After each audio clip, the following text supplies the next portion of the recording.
사실 이 주권국가 주권 찾기라는 말은 상당히 포괄적인 그리고 어려운 말이죠. 저희가 2년 동안 미국의 외세 의존적인 이런 예속 구조 속에서 살아오면서 상당히 무감각해진 상황이기도 하고, 또 실제 우리가 주한미군 문제나 이런 문제들을 이렇게 언급할 때 이 땅에 아직 온존하고 있는 냉전 분단 구조, 그리고 국가보안법의 족쇄, 이런 것들 때문에 편하게 대중적인 공간에서 논의하거나 공감하기, 확산하기 어려운 그런 요인들도 있었습니다. 그래서 오늘은 저는 이 땅에서 미국이 없는 세상, 외세에서부터 자유로운 세상, 그리고 진정한 주권국가의 실체, 이런 부분들을 말씀드리기 전에 우리에게 반면교사가 될 수 있는 아프리카 나라들의 최근의 움직임, 그리고 그 중에서도 작은 나라 부르키나파소라는 나라의 어떤 자주적인 움직임, 그런 노력들을 사례를 통해서 잠깐 설명을 드리도록 하겠습니다. 방금 말씀드린 부르키나파소라는 나라는 아프리카 서부 사헬 지역의 아주 작은 나라입니다. 면적은 작지 않죠.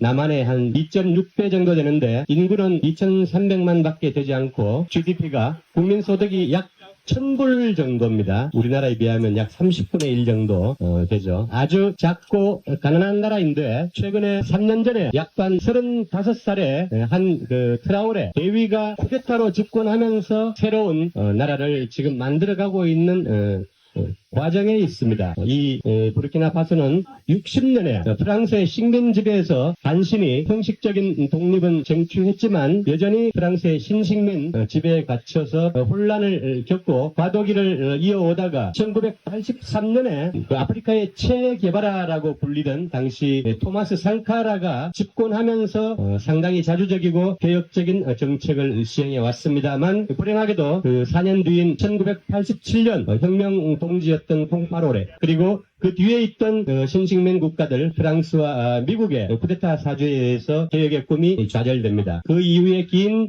콩파오레 독재 기간을 거쳐서 또 혼란을 겪다가 3년 전에 아까 말씀드린 이브라임 트라오레 대위, 당시 35살입니다. 88년생 아주 젊은 대위가 쿠데타를 일으키면서 정권을 장악하고 지금 개혁을 추진하고 있습니다. 우리가 이제 윤석열의 쿠데타 시도도 있고 세상에서 나쁜 계엄, 나쁜 쿠데타도 있는데 1969년 리비아의 가다피, 그리고 이런 부르키나파소의 트라오레 대위의 쿠데타 같은 경우에 역사에서 상당히 긍정적인 역할을 할 수 있는, 그리고 반제국주의, 자주 진영의 개혁을 담보할 수 있는 그런 노력을 짧은 시간에 할 수 있다는 신뢰를 지금 이 부르키나파소 트라오레 대령이 보여주고 있습니다. 개혁 신뢰들을, 주권국가를 세우고 자주를 찾기 위한 그런 노력들을 어떻게 하고 있는지 짧게 말씀을 드리죠. 우선 제일 먼저 한 일이 군사 정치적인 자주이죠. 그래서 식민 종주국이었던 프랑스군, 그리고 미군 기지들을 일거에 쫓아내버립니다. 상호 방위 조약이 있고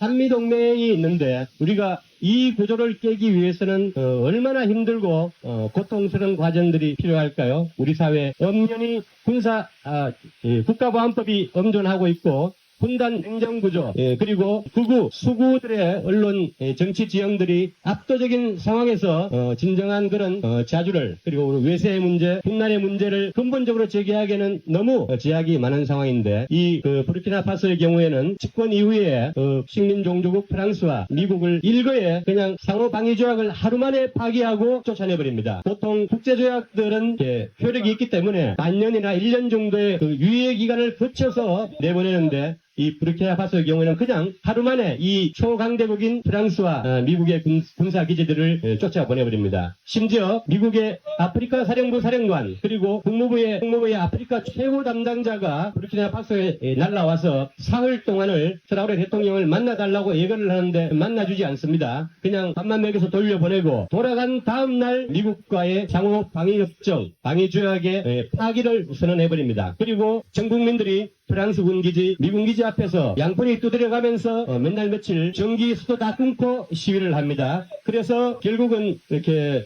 부르키나파소가 군사력이 강해서가 아니라 현재 조성된 다국화, 새로운 세계 질서 속에서 정치, 외교적인 어떤 구조, 이런 구조의 압박에 못 이겨서 결국은 철수하게 됩니다. 그래서 외세가 철수한 상황에서는 내부의 개혁들을 추진하기가 훨씬 용이해지겠죠. 그래서 바로 한 것이 자원민족주의, 사헬 지역에 그렇게 풍부했던, 그러나 서방 미국에 착취당했던 금, 우라늄, 다이아몬드 이런 광산들을 바로 국유화를 해버립니다. 그래서 그 원광 수출을 금지하고 국내에서 가공을 해서 수출하는 이런 조치들을 취합니다. 그 과정에 그동안 서방이 그냥 원광석을 가져갈 때 국내에는 아프리카 국내에는 센트에서 센트의 이익만 떨구던 것이 이제는 퍼센트 전체가 이 자국민들의 경제적인 이익으로 환수되게 됩니다. 마찬가지 조치가 농업, 이 아프리카의 광대한 그 농업 자원에도 취해지죠. 농지들을 재분배하고 그리고 그 풍부한 농업 자원들, 쌀, 기장부터 면화, 그다음에 양파, 당근 이 모든 그 비옥한 땅에 사는 자원들을 직접 수출을 금지하고 가공 공장을 세워서 가공을 해서 아프리카 인근 나라들과 해외에 수출을 하면서 다시 부가가치를 올리고 국가의 부를 키우는 이런 과정을 거치면서 형성된 재원들로 놀랍게도 이 인구 국민소득 1000불에 부르키나파소가 전국민 무료 출산을 발표합니다. 출산은 여성의 신성한 권리다라는 모토 아래 무료 출산을 이렇게 제시하고 그 다음에 무료 교육, 무상 교육을 또 발표합니다. 그리고 일부 국민에 대해서 주택 건설 사업을 시작하고 전국에 도로를 깔고 광역 인프라 건설을 시작하면서 국가 전체를 개조하는 그런 엄청난 사업들을 추진합니다. 이 모든 것이 불과 집권 3년 만에 지금 38살의 부르키나파소 젊은 대통령 트라오레가 지금 추진하고 있는 그런 개혁들입니다. 이 모든 것이 아프리카 주위에 세네갈, 말리, 니제르, 차드, 소말리아, 수단 이런 쪽으로 소문이 나면서 아프리카 전체에 자주적인 어떤 개혁 정책의 도미노 현상들이 커다란 원동력을 얻으면서 동시에 이제 번져나가고 있고 지금 얼마 전에 이런 행태에 대해서 당연히 구식민 종주국인 프랑스나 미국이 얼마나 고가웠겠어요. 그래서 무려 18번째 트라오레 암살 시도를 합니다. 프랑스가 1960년대에 제3세계 민족해방운동이 번져가면서 어쩔 수 없이 독립시켜준 아프리카의 약 20여 개 나라들에서 그동안 12명의 아프리카 자주적인 지도자들을 암살했어요. 그리고 지금 3년 짧은 기간에 부르키나파소의 젊은 지도자 트라오레를 18번째 암살을 시도했습니다. 이번에 그 암살에서 이렇게 벗어나면서 아프리카와 전 세계에서 트라오레와 부르키나파소를 보호하기 위한 군대 움직임들이 벌어지고 있고 그 결실이 이번 25일 날 전 세계에서 그런 부르키나파소 연대 행동의 날이 계획이 되어 있습니다. 그리고 1대1로 중국 그리고 브릭스 여러 나라들이 이 부르키나파소를 포함해서 사헬 지역 그리고 아프리카 전체에 이 자주적인 움직임을 보이는 나라들을 이렇게 돕기 위해서 물밀듯이 밀려가고 있는 그런 상황입니다. 우리의 나라와 비교해 볼 때 실제 구체적인 자주행동을 추진하기 위한 제약이 많다고 아까 말씀을 드렸는데요. 이제 우리도 한 열흘 정도만 있으면 이 땅에 조금은 더 중도 보수적인 조금 민주적인 정권이 들어설 가능성이 커지고 있습니다. 그렇지만